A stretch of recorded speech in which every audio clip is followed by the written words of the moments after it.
一个月听懂美国人。So, think about the jump from a basic calculator to like a supercomputer. Oh, yeah, that's a massive leap. Right, because a calculator just processes these raw, literal inputs.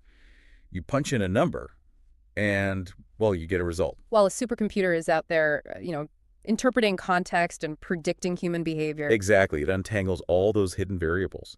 And for today's deep dive, we're exploring a stack of standardized English listening exams. These are based on the CEFR, right? The Standard European Framework. Yeah, the standard framework for language proficiency. And our mission today is really unpacking how our brains have to make that exact leap from calculator to supercomputer. Just to decode human communication. It's wild. So let's start at the foundation, like the beginner levels, A1 to B1. Yeah, so at this stage, test designers are essentially just checking your brain's semantic filing system. Meaning it's not really about nuance yet. Not at all. Like if you hear an audio prompt mention buying apples and bananas. Your brain just has to access the broader category to pick fruit. Exactly. Or if you hear someone say they opened a novel, to select read a book. Which sounds almost trivial. It's kind of like a simple memory game where you hear machines and you just map it to, like, gym equipment. Right. You just need that right vocabulary key to unlock the sentence. So then the challenge shifts drastically, right? Moving from B1 up to C1. Oh, completely. Once you hit those intermediate and advanced tiers, the designers actively stop giving you the exact words. So the answers are just, not spoken aloud anymore. Exactly. You have to decode the subtext. Like there's this one scenario where a speaker is complaining about a failed project. Oh, I remember this one.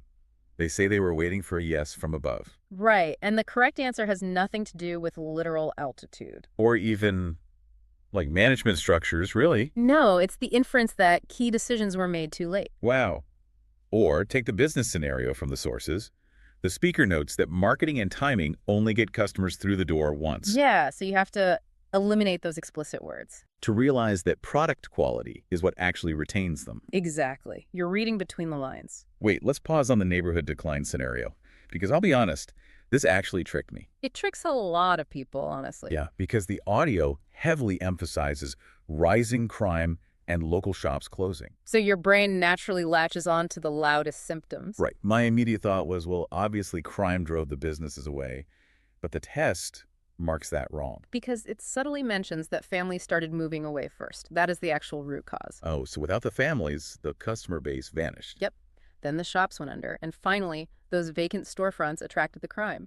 The psychological friction there is crazy.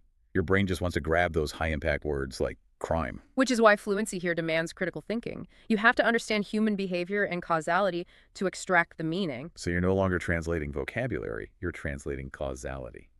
Which brings us to the mastery level. C2. Where you are forced to analyze abstract systems. And the final text we looked at is a perfect example of this. It critiques a highly divisive political reform. And just a quick pause here. We need to be perfectly clear to you listening. Yes, very important. Our source isn't taking a stance on the politics themselves, and neither are we. Right. We are not endorsing any political viewpoints here. Exactly. We are purely looking at how the author uses language mechanics to dismantle a systemic issue. Impartially reporting what's there. So the wording in this text is just fascinating. It really is. It argues that this specific reform actually consulted experts and technically solved the immediate problem. But it failed in the grand scheme. Right, because it merely redistributed power rather than dismantling it. The exact phrase they use is substitution dressed up as solution. Think about the mental gymnastics required to process that in a second language. It's heavy.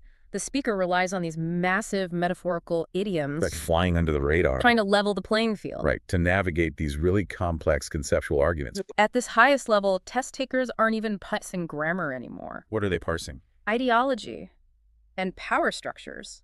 So true language mastery, then, isn't about having a dictionary downloaded into your head. No, it's about grasping the vast ocean of meaning in what isn't being explicitly said. You've completely evolved from that basic calculator to the supercomputer. You stop translating literal words and start translating human intent. Which honestly leaves me wondering something. Oh yeah, what's that? Well, if the ultimate test of fluency is your ability to decode subtext and unstated causality. And like unspoken power dynamics. Right. How much of your own native language are you passively misunderstanding every single day?